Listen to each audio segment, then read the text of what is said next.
If you wonder where I live, that's where I live. This is where our guests walk on the road beside our place. Some of you were here. You visited our place last year. We had a group from Barbados. This is the road where we walk. This is the road on the other side, and this is a nice, quiet place to come close to God. So that's Noah's Ark. I'll pray before I start. Father in heaven, bless us tonight as we take up the study of the connection between the body and the soul. I ask it in Jesus' name. Amen. In John 8:11, Jesus told the woman caught in adultery, go in. But before he said that, he said, neither do I condemn thee. The Lord always discouraged sin, but never discouraged the sinner. Isn't that nice? How he did that. Get behind me, Satan. But he didn't discourage Peter. Always that's balance. Wouldn't you agree? I want that, don't you? I want that. And I think, I'm 60 years old and I don't have it. How much longer? And I guess the Lord will give me as long as I need to develop it. I really want it, especially tonight. So there's Noah's Ark. Noah, that was troublous times. That was troubled times when Noah gave his message. Then the last day came. He said, come into the ark. And this is the last call. How many went in? 8. And then that was the last call. Now, Noah's Ark sat down on Mount Ararat. I was in Armenia and I found the ark. I thought I'd better take a picture because when I say that, nobody's going to believe me. So you're supposed to say, give us some proof. Do you want to see a picture of the ark? Then you tell me what you think. What do you think? Yeah, that's me right there. I found the ark. I found a counterfeit. There are a lot of counterfeits out there today. Matthew 24:37. As the days of Noah were, is it going to be the same when the Lord comes back? Yeah, what were they doing? Verse 38, eating and drinking. Now, I threw something in from one of our books there at Butler Creek, Counsels in Diets and Foods. The same sins. What's wrong with eating and drinking? Come on, there's nothing wrong with eating and drinking. Nothing wrong with that. I eat, I drink.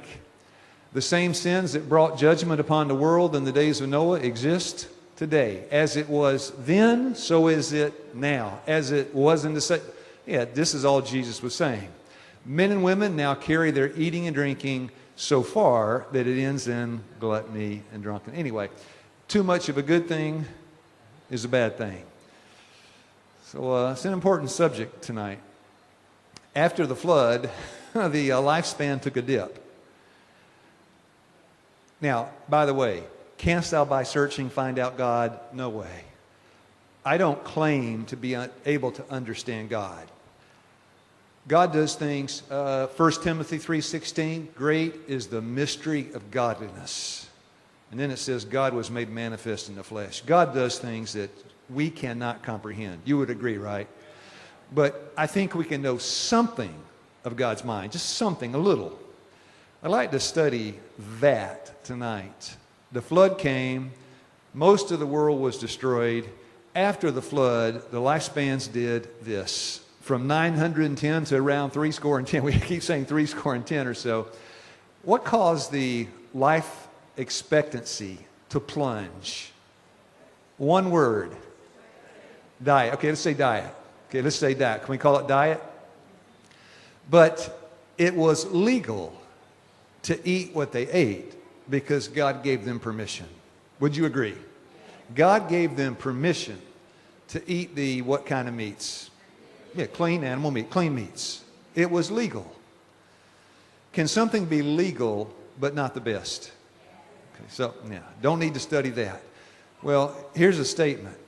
After the flood, God permitted that long-lived race to eat animal food, and that tells you why.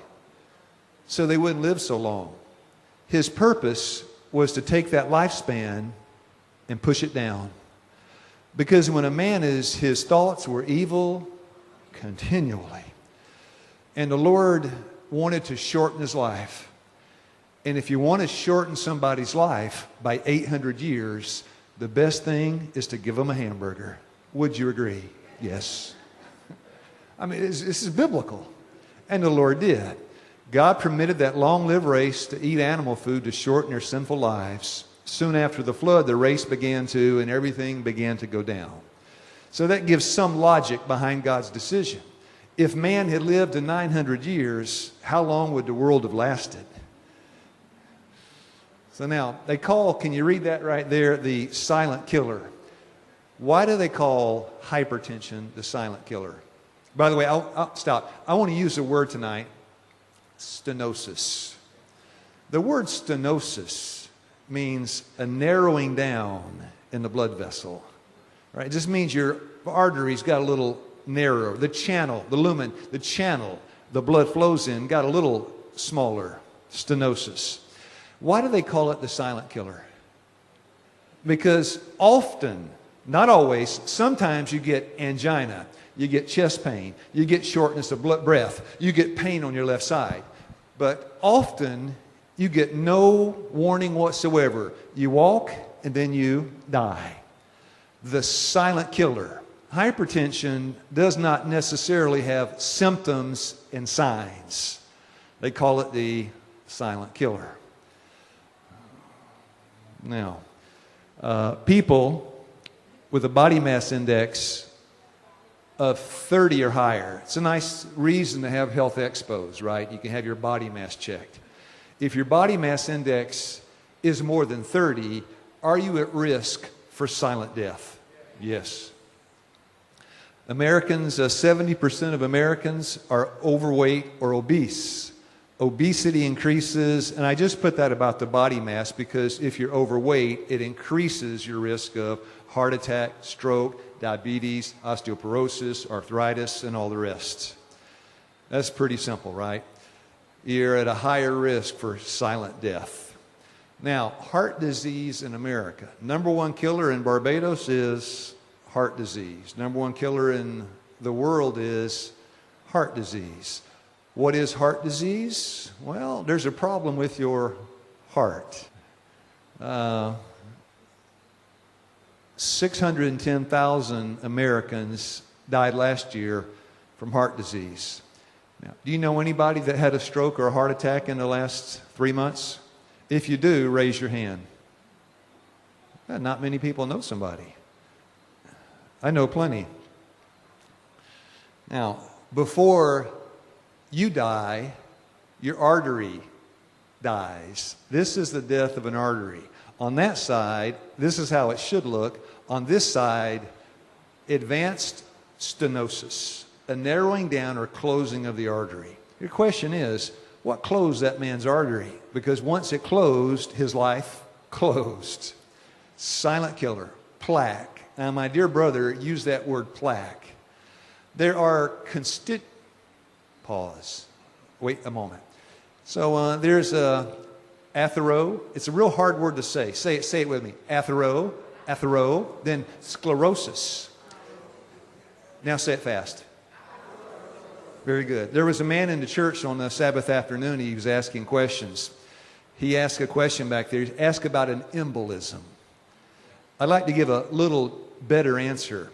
You have if your veins are slightly closed with atherosclerotic plaque, that's the word plaque. By the way, the constituents of plaque, I have a picture and it tells you what plaque is. He said plaque, but people say, well, what's plaque? That's coming. So if your blood vessels are narrowing down, stenosis, and then you have this thing called an embolism. It could be 1, 2, 3, 4, 5 different things. Clotted cells in the vessel. It could be one of these atherosclerotic plaques is broken off, but a tiny particle circulating through your arteries, and when it hits a narrow place, it blocks the flow. That's deadly because it's not a narrowing down, it is a shutting down. It's a closing the door. So embolisms kill people left and right. Can it kill you? Can you have one in your brain? Yeah, different places, heart, brain. Kidneys, you can have it in different places. That's what an embolism is. But on the left is what you want. on the right is what you want to avoid. Because on the right, you have this build-up plaque in the arteries.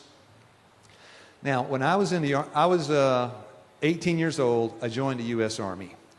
I was in the Army for 3 years. The way it worked, I don't know about the Army in Barbados. I don't know if you have an Army. Maybe you don't need one. I don't know. But we had an Army. I was in 1975 to 1978. That was the years of the post-Vietnam War. And you would go in the morning. They called it a mess hall. I don't know why they called it that, but this is where you had your meals. I would go in the morning. They'd give you your tray. I was 18 years old. And as you step up to the cook, he said, "What do you want this morning?" He made omelets. You know omelet? Yeah, okay, all right. You know omelet. And so I would say, anybody ever heard of a Western omelet? No. Good. A Western omelet, he would take his butter, big old couple of spoons of butter, put it on the grill, crack 4 eggs on top of the butter, and then a Western omelet it's hard to see, but it's cheese, spinach, tomatoes, peppers, and a lot of good things. Then some tomatoes on top. That's a Western omelet. So he would take that thing, cooked in butter, 4 eggs, roll it all up, then put it on my plate. Now, in that Vietnamese War, you had hundreds of thousands of Americans dying. Standard operating procedure often involved pathology to ascertain the cause of death. And as they cut up these soldiers, Korea and Vietnam, as they cut up these 21 and 22-year-old American GI soldiers, what did they find in their arteries? Yes. They saw major evidence of heart disease in a man that's 21 years old. But he walks and he talks and he dies when he hits 56, 57, 58. It's a long process. The narrowing down doesn't happen in a moment or in a month or in a year, right? It takes time. Can you reverse it? Yes. Does it take time? Yes. Atherosclerosis. Hardening of the arteries is a disorder in which arteries, of course the arteries carry the oxygen from the heart to the cells, become narrowed when fat is deposited, and that's what plaque is. The constituents of plaque, fat and, starts with a C, cholesterol. And of course fibrin and calcium, some other things too. But fat and cholesterol are the main constituents in this thing called stenosis, atherosclerosis, right? Now, this is interesting because a man that just had a hamburger, you can draw his blood, and in that test tube, they spin it, right? Centrifugal force called a centrifuge. It separates the blood in layers, the serum and the different parts. A man that just had a high-fat meal, you can take the test tube, look at it, and see the fat he just ate in his blood. Now, I want to play you, it's about 2 minutes. It's surgery. It's a real surgical procedure. And it's by a doctor named Michael Clapper. He is giving the story. It's about 2 minutes long. He drew blood, and he shows it to you, and then you see the surgery of the man with that blood. I hope the sound will work. I will try. So to speak, when I was working on the anesthesia service, learning how to put people to sleep. And I was seeing my patients for the next day's surgery for coronary artery bypass surgery in order to bypass clogged arteries in their heart. Because it was late at night, I drew the man's blood test. And when I took the blood to the laboratory and had it processed, I couldn't believe my eyes. Now, normally, this liquid layer floating on top of the blood clot is quite transparent. It's a yellow, but quite clear. You can see right through it. The blood in this patient's tube, however, was anything but clear. The serum floating on his clot was thick and greasy white. It looked like glue. In fact, it stuck to the sides of the blood tube when I shook the tube. I went back to the patient. I said, "Mr. Phillips, did you eat before you came to the hospital tonight?" He said, "Yes." I said, "What did you have?" He said, "I had a cheeseburger and a milkshake." And when he said that, I realized that what I was looking at in his tube was all the fat in the beef burger, all the butter fat in the cheese, and the butter fat in the ice cream and in the milkshake. And all this fat had oozed out into his blood and actually turned his blood fatty. The next morning, we took Mr. Phillips to the operating room, and I put him to sleep, and the surgeon opened up his chest. And from these arteries, he began pulling out yellow, greasy deposits of fatty material called atherosclerosis. This is a beautiful example of what atherosclerosis looks like. There it is. And I'm going to just gently tug on this now. It's a little hard to pull. Dr. Coupot, if you could give it a little pull too. We'll see if we can get this thing out. We are just holding our breath so that you will finish the case. There it is. America's #1 killer right there before your eyes. Lord, have mercy. If you eat meat, that's in your blood vessels. It is in an advanced state there. This man was on a table having his chest cut open. That's advanced stenosis. But the GIs in Vietnam had marked evidence of buildup in their arteries. I saw that and I thought, Lord, have mercy. Remember from the second little health presentation, animal fat at room temperature is solid. Vegetable fat is not. Your body is 98.6. That's room temperature. Do you have days here, 98? Yes. I don't know if you're centigrade or Fahrenheit, but all summer long at where I am, it's about 98, the temperature of my body. So when you put animal fat in the blood vessels, well, a picture is worth. Yeah. Now, this is, anybody know those two men? Robin Williams and David Letterman. Kind of famous in America, right? David Letterman has a late night show, and Robin Williams is a actor, comedian, actor, and everything. I'm sorry, it was. Because he hung himself from the closet, right? He was. But that night on the David Letterman show, of course, it's a comedy show. They're telling jokes. Why is Robin Williams dressed like that? Because what they're joking about, then they took their shirts off and they both have the scar. It's very common now, open heart surgery. As they told jokes about each other's scar, what did the audience do? Laugh. It's very funny. But if you say I'm a plant-based vegetarian vegan, what do the people say? Strange. You're crazy. So it's very common now. In fact, it's the #1 cause of death. When plaque, which is material in the blood, builds up on the walls of the artery, then of course that's very simple. So people hear about a heart bypass, but they don't know what it is. In these days of organ rejection, before this science became advanced, now doctors know what to do. You need a bypass around your heart. Where am I going to get the vessel from? Yeah, you got to get it from your own body. That way you don't reject your blood vessel. So this is what they do. What is a heart bypass? Right out of, Pre-Med 101 or something. Heart bypass surgery, also known as coronary artery bypass surgery, attempts to replace damaged arteries in the heart. And then it tells you, he takes a blood vessel from some other part of your body, a vein from your leg. That's why the picture, they cut it out of the calf. That's probably the most common, cutting it out of your calf. And then it goes to your heart and bypasses, goes around that blockage and puts in a new vessel. That's a heart bypass. Quadruple bypass, you got 4 blockages. This surgery is used when the coronary arteries become blocked or damaged. This can lead to heart failure. Pretty simple, right? Now, can you tell who that man is? That was the President of the United States. Did he have plenty of money? Yes. Did he have one of the best surgeons in the world? Yes. Did he have the opportunity to eat the healthiest food? Yes. Did he get open heart surgery? Yes.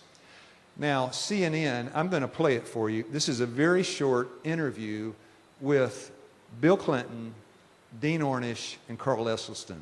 Dean Ornish and Carl Esselstyn are the two leading lifestyle physicians in the world. When Bill Clinton got his quadruple bypass, it lasted about 6 months, and then it all came back because he what? It didn't change his lifestyle. And so the next time around, they said, you need angioplasty. You know what that is? That's a stent. You know what a stent is? A stent is like a long, narrow metal sleeve. So they slip it in, take it to the blockage, put it in, and open it up. They used to use balloons. Those are the olden days. Now they use steel sleeves, stents. And so they put a stent in, and they told Bill Clinton, now you need stents.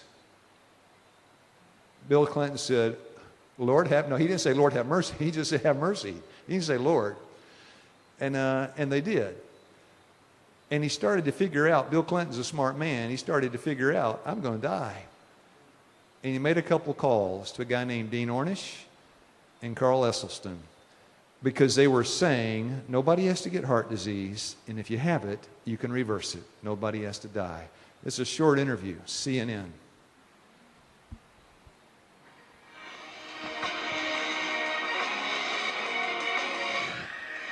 When I sat down with former President Bill Clinton this week in New York City at the Clinton Global Initiative, we spoke about the U.S. economy, the election, world affairs. But the part of the interview that grabbed so much attention was about his dramatic weight loss and the diet that helped him shed 24 pounds. And I live on beans, legumes, vegetables, fruit. I drink a protein supplement every morning. No dairy. I drink almond milk mixed in with fruit and a protein powder, so I get the protein for the day when I start the day out.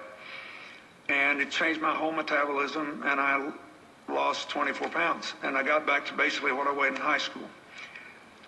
But I did it for a different reason. I mean, I wanted to lose a little weight, but I never dreamed this would happen. I did it because after I had this stent put in, I realized that even though it happens quite often that after you have bypasses, you lose the veins because they're thinner and weaker than arteries. The truth is that it clogged up, which means that the cholesterol was still causing buildup in my vein that was part of my bypass. And thank God I could take the stents. I don't want it to happen again. So I did all this research, and I saw that 82% of the people since 1986 who have gone on a plant-based, no dairy, no meat of any kind, no chicken, turkey. I eat very little fish. Once in a while I'll have a little fish, not often. If you can do it, 82% of the people who've done that have begun to heal themselves. Their arterial blockage cleans up. The calcium deposit around their heart breaks up. Let's discuss what the former president said with the doctors behind the diet that helped Mr. Clinton change his life. Dr. Caldwell Esselstyn is the author of Prevent and Reverse Heart Disease, and Dr. Dean Ornish is the author of The Spectrum. Let me go to Dr. Esselstyn first. He mentioned both of you for inspiring him to begin this diet. Walk us through this diet, Dr. Esselstyn. Why is this diet so good, especially for those individuals who have a history of heart disease? Well, thank you, Wolf, for having me on this evening with my good friend Dean Ornish. There's no question that if the truth were known that coronary artery disease is a toothless paper tiger that need never exist. And if it does exist, it need never, ever progress. What we've heard from President Clinton is the remarkable change that he's been willing to make to remove completely from his nutrition those foods which we know will devastate and injure the inner lining of your arteries. And the remarkable thing is the capacity that the body has to heal itself. And when you do what President Clinton has done, where you completely try to remove any foods that are going to injure your vessel, the body has this remarkable capacity to begin to heal itself. And I'm afraid that as a medical profession, we perhaps have fallen down and really emphasized too much the drugs and the procedures and the operations which really treat the symptoms. They do not treat the causation of this illness. This is one of the few times since Hippocrates that we have not told patients about the causation of their illness. Dr. Ornish, are you on the exact same page as Dr. Esselstyn is? Yes, I am, and I want to just say I love and respect President Clinton, and so I was thrilled to hear that he's making these changes because I want him to live a long time, like so many people do, and whatever your politics, he can inspire many people to make these changes. And what we've shown, we tend to think it has to be a new drug or a new laser, something really high-tech and expensive to be powerful. And what we've done in more than 33 years of research is show that these simple changes that we make in our lives, like what we eat, how we respond to stress, how much exercise we get, and how much love and support we have, can actually begin to reverse, not just prevent, but actually reverse chronic illnesses like heart disease and so on. And we found that almost more than 82% of the people who made these changes, as President Clinton indicated, were actually able to reverse the disease. So rather than getting a quick fix like a bypass or a stent does, which doesn't treat the underlying cause, it's a little like mopping up the floor around a sink without turning off the faucet. It keeps coming back unless you change what caused it. Is this diet, Dr. Esselstyn, no dairy, no meat, no chicken, basically no fish? Is this diet for everyone or only for those who have heart disease or a history of heart disease? One other thing I would add, and no oils, no processed oils. When you say no, like olive oil, even olive oil, which supposedly is pretty healthy. I'm afraid I'm going to have a divergence of opinion there. Yes, I would include absolutely olive oil, sunflower oil, safflower oil, corn oil, soybean oil. They're out. Now, since we know that these foods are injuring people, why would we ever want to have them on the menu of our school children? When you question, why wait until people do have heart disease? We know, for instance, that if we do autopsies on our GIs who died in Korea and Vietnam, that roughly 80% of these young GIs will already have gross evidence of coronary disease you can see without a microscope. If we are going to ever make a breakthrough in this epidemic of cardiac disease, we really have to start when it's young. This is pretty important. So you're saying that young kids should not drink milk? Is that what you're saying, Dr. Ornish? So that's the pretty simple, huh? They almost sound like medical missionaries, don't they? But they don't have the missionary part, just the medical. But cause and effect, causation, stents not the answer. And this is why these two men, God has raised men up that are willing to be. I was reading in A Great Controversy this morning. I'm reading A Great Controversy again. She talks about Zwingli. I'm on the chapter, and Huss and all these men. She said the reformers had something in common. She said almost all the reformers came from humble backgrounds. Poor families, working men. I see the same thing with most of these lifestyle doctors. Esselstyn's father was a dairy farmer. Dean Ornish was from a poor family. These men were not indoctrinated. They had a mind that had not been influenced by popular thinking. These men, they see the facts, are willing to stand up and then share them. Because to say what they're saying, their fellow physicians condemn them. It's hard to be swimming upstream, but it's true. Now, Bill Clinton, give me some proof. That's it. That man was near death. Now he weighs what he weighed in high school, and that's the evidence. When you see people walking and talking and living, it's evidence. But you notice the first step was to change. Now, how old do you think that girl is? Now, you help me. Heart disease used to be for the 60-year-olds, right? 70-year-olds. Alzheimer used to be for the 80 years old. Now we got something called, dementia. Forget the word Alzheimer's, dementia. Now we have something called early onset dementia. Because people used to lose their minds in their 80s, now they lose it in their 30s, early onset. They used to have the open heart surgery, the bypass, when they were in their 70s and 80s. Then it was 60s, then it was 50s, then it was 40s, then it was 30s, then it was 20s, and then it was teens.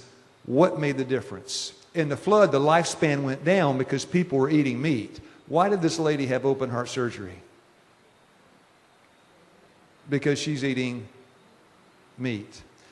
Yeah, we're in the days now where KFC is where? Everywhere. China. I gotta tell you something sad. I went to Vietnam in 1998. When the U.S. lost the war there in 78, the North Vietnamese came down into the South, at that time called Saigon, today called Ho Chi Minh City. I was in Ho Chi Minh City meeting with the conference leaders, planning a medical missionary school. They put me in a hotel. Outside of my window, it used to be the Seventh-day Adventist Hospital in Saigon. They closed it, and now there's a Coca-Cola blinking sign there. All the health work in Vietnam has been closed. And as far as I know, there's still nothing in that country whatsoever. I don't know if you have a lifestyle institution type place in Barbados, but if you don't, you need one. Because somebody needs to give this message. Why? Saves lives. And it's so simple. You need a health center in Barbados to be able to share the gospel of health. It might save somebody's life, like her. Now, my subject tonight is how our physical health influences our thinking. It's how it influences our thinking. Last night, how to live 10 years longer. Tonight, how to live 10 million years longer, right? So what? 10 years longer. Say Professor Welch lives 10 years longer. Big deal. But if he lives 10 trillion billion, and that's a long time. That's what I want, don't you? That's what I want to study tonight. As I'm throwing in some of our angle, our Adventist angle. Think right thoughts. You think with this, not with your heart, but with your mind. You can have stenosis of the heart and die. You can still be saved. You got a brain that doesn't work, you're going to be lost. You have to make the right decisions. Isn't that true? You got to make the right decisions. In the last days, we say, you know, the Revelation 7, 2 and 3, hold the winds of strife until my people are what? Sealed on their foreheads. They're sealed after they make the right decision. Some choose the seal of God, some choose mark of the beast. You know, you make choices.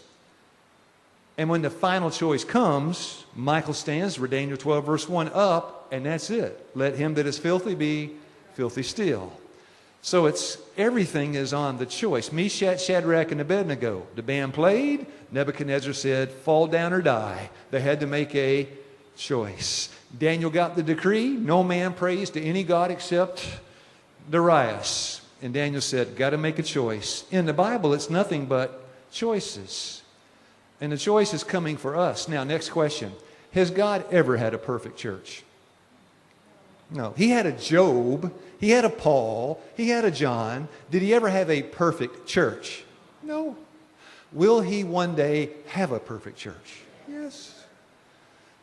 Will the health message play a part in giving a clear mind to make the right decisions? Oh, yes. Now, the night we studied the brain, axons and dendrites, synapses, neurotransmitters, I showed that picture. That's a nerve cell. Now, remember the silent killer, hypertension. That nerve cell, that axon that sends, is coated with something called, it's blue in the picture, the myelin sheath. Yes, it. You know something about physiology. You answering these questions. Physiology and anatomy. All right. Yeah, the myelin sheath. Those are Schwann cells. It insulates the axon, and it expedites the transmission down the axon. If you have hypertension, your myelin sheath on your axon is breaking down. If you go and take a pill to bring your numbers down, what do you think happens to the myelin sheath?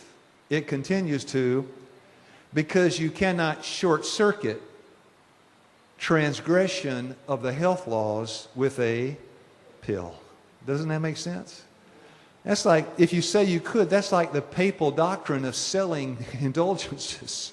You can pay money and get forgiven. No, friends, you can't take a pill and be excused from violating God's health laws. No, it doesn't work. The numbers are down, but the damage is still being done. Where? In the brain. In the brain. The silent killer. The only way to fix the problem is address the what? Cause. And that's what Esselstyn and Ornish are saying. President Clinton addressed the cause. He made some changes. The circulation. Now, Leviticus 17:11, the life is in the blood. Is that spiritual or literal and physical? Both. If you want good good health, you need good circulation. The ministry of healing, the circulation of the blood. In order to have good health, we must have good blood. The more perfect the circulation, the more perfect the health, right? You need good circulation. Takes those nutrients to the body and it takes away the waste products, takes oxygen, takes out carbon dioxide, it does everything. You need good blood. Stenosis, no good, right? Now, before I show you the answer, see, there's the answer. I'm going to back up. When they work with, this is Dr. Neil Nedley, he spent hundreds of thousands of dollars to do a study. The study was people that are depressed. What kind of problem is that? Mental, physical, spiritual, depression. What's depression? Yeah, it's an up here disease, right? People with depression, they found in these tests and studies, research confirms it, that the brain of these people that were depressed, is circulation going up or down? What do you think? Down. That makes sense, right? Now, if you want to spend a lot of money, sophisticated brain PET scans reveal that depressed patients may have a 60% reduction in frontal lobe blood flow. In working with depressed patients, and then Dr. Nedley says, we need to increase the circulation in the brain. Because if you want good thinking, you need good circulation. Amen. I agree, don't you? Pretty simple.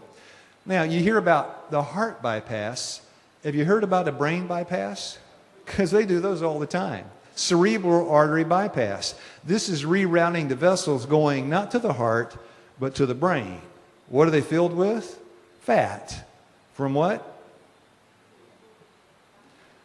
A cerebral artery bypass procedure is like a heart bypass, but where a heart bypass is done on an artery that feeds the heart, the brain bypass is done on an artery that feeds the brain. Which would you rather have? None. I'm going with her. None. Neither. Because both are symptomatic of the same problem. You can't put cholesterol and fat in your blood vessels and expect not to have stenosis, right? It's the law. So now there it is. Now, and this is simple physiology. Maybe you know this, maybe you don't. You got two kind of vessels in your body. You got the arteries and the veins. In pictures, the veins are blue and the arteries red. What makes those arteries red? Oxygen. They just carry oxygen. In this red blood cell, you have a component, a constituent called hemoglobin. The hemoglobin carries the oxygen. But you notice the red just turned blue. At some point, the transfer is made from the artery into the cell, and then the blood is no longer oxygenated. You know that, but that thing there, anybody know what you call that? Yes, the capillaries. This is where it takes place. Now, the capillaries narrow down, smaller and smaller and smaller. And this is the precapillary sphincters, these big names, but it's just getting smaller and smaller. That is where the red blood cell releases the oxygen and it feeds all the cells in your body. By the way, how many brain cells do you have? More than the stars in the sky or the sand on every beach in the world. You got a whole lot of brain cells, don't you? Now, here's a picture. That's the red blood cell. That carries your oxygen. That's what is going to go through the capillary and give your cells needed oxygen. There's the picture. And the first time I saw this, I thought it can't be true, but it is. That's a picture of the capillary. And in order for the red blood cell, to go through the capillary, they must go through one by one. They line up. They get in line. And they go through one by one. How many red blood cells do you have? 30 trillion. What helps release the oxygen? The pressure of the capillary pushing on the red blood cell. How big is that red blood cell? Tiny. Next question. The circulation in your brain, feeding every cell in your brain, microcirculation. That circulation, the blood vessels in the brain, how much fat is it going to take to hinder the way you think? Because if you don't have sufficient oxygen, you're not going to be able to think. Do you need oxygen in order to think? Yes. Now, if you want to reduce your oxygen, do that. And of course, that's not a real picture, because the benzopyrene, or the benzene, or whatever, all those 4,000 carcinogens, it would kill him just 3-4 puffs. It's a photograph for Hollywood. But the danger with the thinking, that in the cigarette, there's a deadly chemical called nicotine, and one puff on the cigarette, and all the blood vessels do what? Constrict. Takes about 7 seconds. And we say, well, I'm glad we don't smoke. Well, I'm glad I don't smoke too, aren't you? But you know, nicotine has a twin sister in the family of alkaloid poisons. What's her name? It rhymes, nicotine and. This is why when people smoke a cigarette in the States, they often drink a cup of, because it goes together. Nicotine and caffeine. Caffeine does the same thing as nicotine. If you're drinking Coke, tea, eating chocolate, then you're getting a nice dose of nicotine and hindering your ability to think. People say, well, what's wrong with chocolate? 3 deadly chemicals: methylxanthine, caffeine, and theobromine. Are there some good phytochemicals in chocolate? Yes. Are there some poisons? Yes.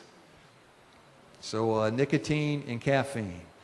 Now, that is not my friend.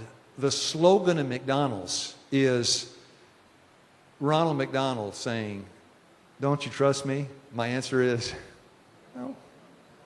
No. There's the serial killer. Serial killer kills one person after another. What's the ingredients on that box? Sugar. Does that thicken your blood? Yes. Ask a diabetic. The problem is fat, it's not sugar, but when you have a bloodstream high in glucose, things get sticky inside the body. This is why one indication of you're diabetic with a serious problem, if ants are drinking the pee when you put it in the toilet. You have sweet urine. Yeah, you don't want to load up on sugar. It will serial killer. Now, people, they look, well, never mind, eggs. Just one fact. Our big junk food restaurant in the States, we got Hardee's and McDonald's and KFC and all these different ones. This is the double hearty thick burger. You see the milligrams of sodium, cholesterol? 220. The egg has 190. The egg is the highest cholesterol food on the planet. On the planet. Yeah, eggs are the absolute worst. Somebody said, well, I eat 4 eggs every morning. I feel great. I eat 4 eggs in the morning and I feel great. I'm eating 4 eggs today and I feel, you know, the silent killer.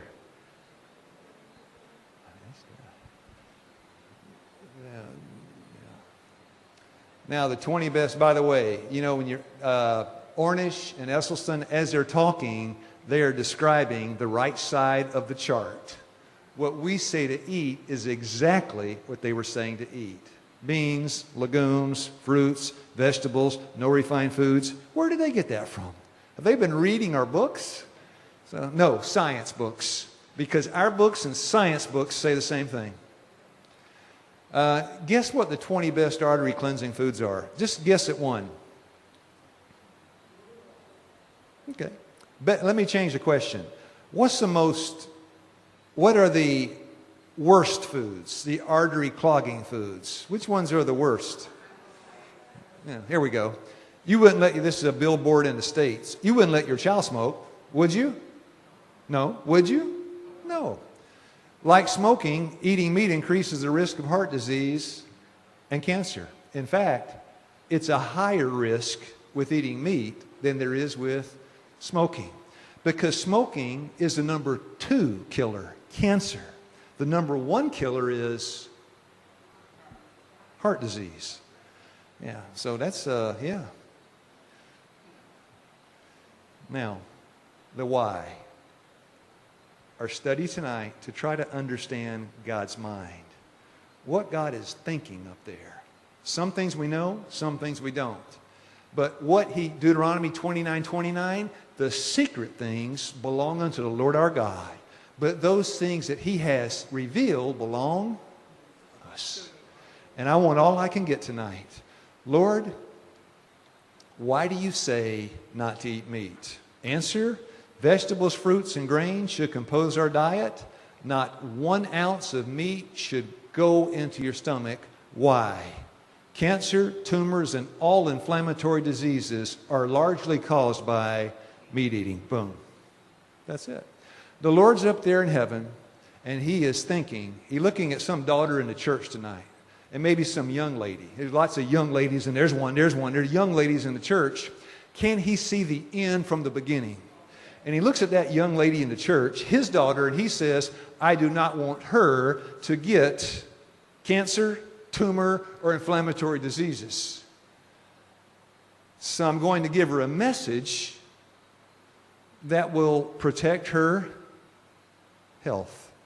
And that is called the health message. Isn't God good? Come on, isn't God good? Yeah, trying to keep us out of the cancer ward. And trying to keep Luke Keith out of the cancer ward. Come on, God's good, isn't he? Yeah, and the health message is good, isn't it? Daniel's clearness of mind, I read this the other night. Daniel had spiritual discernment. Daniel was a bold man for Christ, but Daniel was on the right diet. His mind was, thank you, that's it. Yeah, for a moment, just forget the physical. Forget the physical. Daniel had the mind. If he had died in the lion's den, did he make the right decision? Yes. It's just, isn't this consistent? When I met Seventh-day Adventists, let me, can I go 5 minutes late? This is 5 minutes, sorry, I know, I'm sorry. When I met the Seventh-day Adventists, see, I'd never been to church, never prayed, never heard a sermon. I was absolutely a-religious, no religion at all. So as I would talk to people, this one would say, well, when you die, you go to hell. This one would say, well, when you die, you sleep. This one would say, there is no resurrection. This one would say, there's a resurrection, but the one saying there's a resurrection said he goes to hell. And I said, who's he going to resurrect if everybody's in hell or heaven? As I talked to different people from different religions, they contradicted themselves. It was all confusion. I got to the Seventh-day Adventist, full of questions and skepticism, critical spirit, and every time I asked a question, boom, they brought the answer.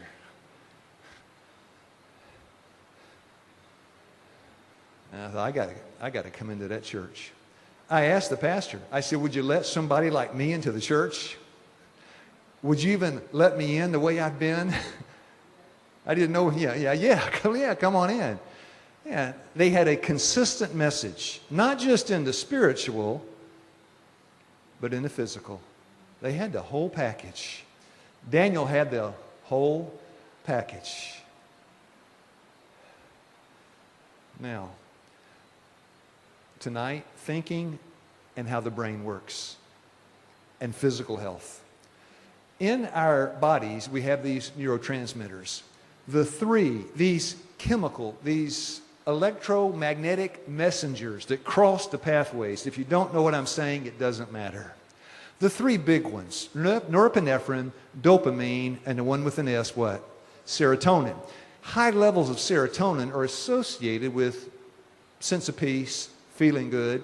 If you ever get a lot of joy in your heart, your decision that caused the joy produced serotonin in the pathways. Serotonin is good, right? Serotonin's good. Next question. People that are depressed, serotonin going up or going down? Down. Circulation going down. Serotonin going down. Neurotransmission going, everything's going down. Well, let's raise it up. What can we do to raise up serotonin levels? Exercise. Harvard Health Publications, exercise and depression. One study, 3 groups, you can read it, I'm going to tell you what it says. 3 groups all had depression. 1 group, exercise. 1 group, Zoloft, an antidepressant. 1 group gave them both. Guess which group did well? All 3. They all did the same. The last sentence says, this suggests for those who need or wish to avoid drugs, if you want to avoid the side effects of drugs, it might be exercise. Can you read that? Antidepressants and suicide. In every antidepressant, the FDA, the U.S. government, makes them put a warning saying, this may make you kill yourself. That's one side effect of antidepressants. How many people ever kill themselves after a walk? Come on. What are the bad side effects of a walk? Come on, just name one. Well, metabolism goes up, cholesterol goes down, LDL goes down, you lose some weight. Come on, name one bad side effect. Exercise is win-win, win-win, win-win, win-win, win. And what does it cost you? Nothing. Come on. That's what you got to do.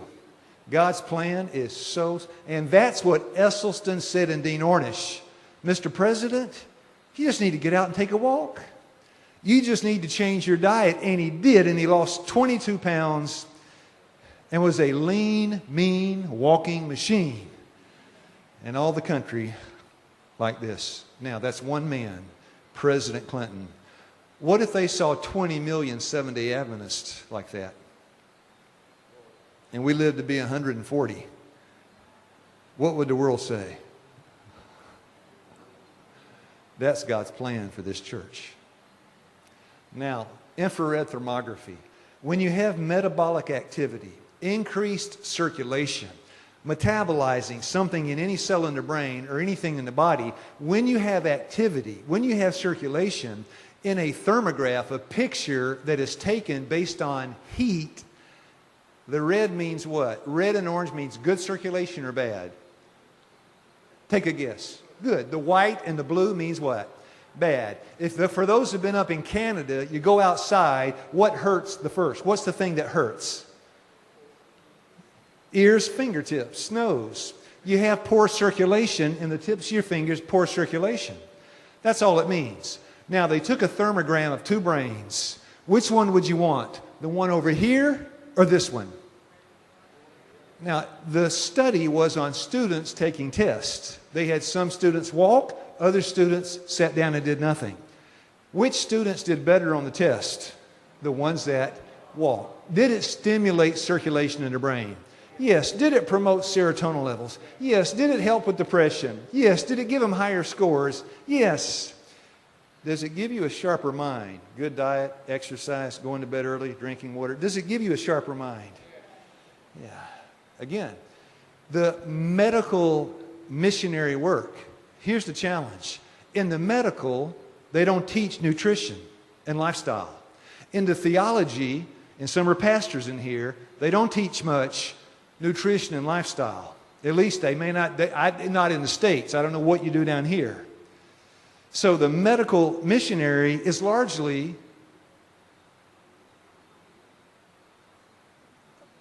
no education. So God had to raise up Esselstyn, Ornish, and all these pagans to give a message that we should be giving. Bill Clinton should have come to the Seventh-day Adventist Church. Now, the factors: light, food, exercise, and then I'm almost done. Grains, fruits, nuts, and vegetables constitute, yeah, we know this, right? We know this. These foods prepared in a simple and natural manner, no frying, right? We know this. Don't process, don't refine, don't take out, no white bread, no white this, no white that, are the most healthful and nourishing. They impart a strength, a power of endurance, and a what? That's it. They give you a sharp mind. That diet makes you 10 times wiser. They did it for Daniel. I wonder if God will do for us what he did for Daniel, if we'll do what Daniel did. And vigor of intellect that are not afforded by the other kind of diet. So now, big picture as we close. The big picture, right? I don't mean the Big Bang, I mean the big picture. The big picture is this. In order to be fitted for translation, we believe the Lord is coming soon, shall descend with a shout, the trump of God, 1 Thessalonians 4, 15, 16, 17, and the voice of the archangel, and the dead in Christ shall rise first. Now, what about we which are alive and remain shall be, we call that, starts with a T, translation. That means you didn't see death. Death never got you. You escaped death. They were translated. Who was translated? The saints, the church, the saints. Are they a perfected people? Oh, yes. Is there any sin to be found in them? No, no. Will the church ever be perfect? No. Until that. In order to be fitted for translation, the people of God, you've got to know yourself. What does that mean? They must understand in regard to their own physical frames. They may be able to, with the psalmist, to exclaim, I will praise thee, for I am fearfully and wonderfully made. They should ever have the appetite in subjection to the moral and intellectual organs. The body should be servant to the mind. I keep my body under. Why? Lest I be a castaway. Now, you take that and you put it with that. That's a picture of what? You know what that is? Do you have vultures in Barbados? No? You don't have... All right. Have you ever heard of a vulture? We have those in Tennessee. When something dies, that vulture eats it. Doesn't he? Yeah. So the vulture eats the dead things on the road. If we catch the vulture, take him into our lifestyle program, put him in a cage, feed him granola, Caesar salad, and we give him the vegetarian diet, when that vulture gets hungry, will he eat it? When he gets hungry enough? Yes. If we give him the vegan diet for 1 year, let him out of his cage, give him a choice between soy milk and granola and an oat burger or a dead, stinking, dead dog, which one will he choose? Every time. Because he can't change. He's a creature of his habits, his instincts. He's not a free moral agent, but a man made in the image of God has a choice. Now, remember that? The body should not be in control of the brain. The brain God put up here to rule the body. Flesh meat is not the right food for God's people. Why? It turns us into vultures. Thus saith the Lord. And he had 2 horns, and you wonder what happened to America. It used to be a lamb, the leader of the free world, and now it's speaking like a what? Dragon. And the end is near. Now, the beast mode. In Jude, he's writing in the context to follow the devil, the second coming. In the book of Jude, what a picture of the last days. And then he said, there's a problem here with men and women that have become what? Brute vultures, brute beasts. They have corrupted themselves. How they do that? Fuel your body for mental and physical wellness. How? In the Israelites, they said, I'm going to make it very short and simple.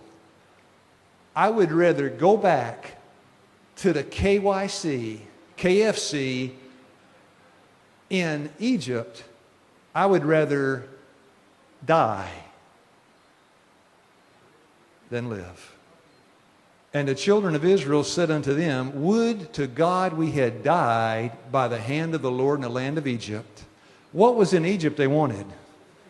Flesh foods, meat. God brought them out to save them. When we sat at the flesh pots and when we did eat bread to the full, for ye have brought us forth unto the wilderness to kill this whole assembly with hunger. God brought them out to save them, and they thought he brought them out to kill them. They would rather die than give up a hamburger. Isn't that insane? Now, the if. That's a big promise, right? I'll put none of these diseases upon you if. You got to listen to the voice of the Lord. There's a condition to health. You've got to hearken, right? and then lifestyle medicine, and the conclusion of the whole matter. Meat should not be placed before our children. Its influence is to excite and strengthen the lower passions and has a tendency, there it is, to deaden the moral powers. It is impossible for those who indulge the appetite to attain to Christian perfection. 1844 was how many years ago? Long time ago. And we're still here. I wonder what God's waiting for. Now, Friday night, I'd like to study something that I think is very important. I'd invite you to come back Friday. And I don't know how many more meetings are left, maybe one, maybe two. I'm not sure of the schedule. But you come back Friday night, and I would like to study the immune system. How God placed the immune system in our bodies to teach us a lesson. Yeah. How far was President Clinton? He'd already had quadruple bypass. He had stents placed in again. Dear sister, he was on death's doorstep. He was on his deathbed. It's never too late, right? Some things can't be reversed. Emphysema can't be reversed. Kidney disease at a point can't be reversed. But heart disease can be. Yeah, things can be. Is that a question? You stood up, brother. That's just, you're saying, all right, why don't we stand and pray? Thank you. Yeah, it can be reversed. Can't reverse heart disease unless you reverse thinking. That's the hard part for God. Father in heaven, we need some help. Thankful that you never discourage the sinner, but you never encourage sin. So tonight we want to be balanced. We want to be overcoming saints. I want to be tender. I want to be loving. I want to be all those things that I lack. Give me a new mind and a new heart. Change me, help me, have mercy on me. And I ask it for anybody in the church that feels their same need. In Jesus' name I pray, amen.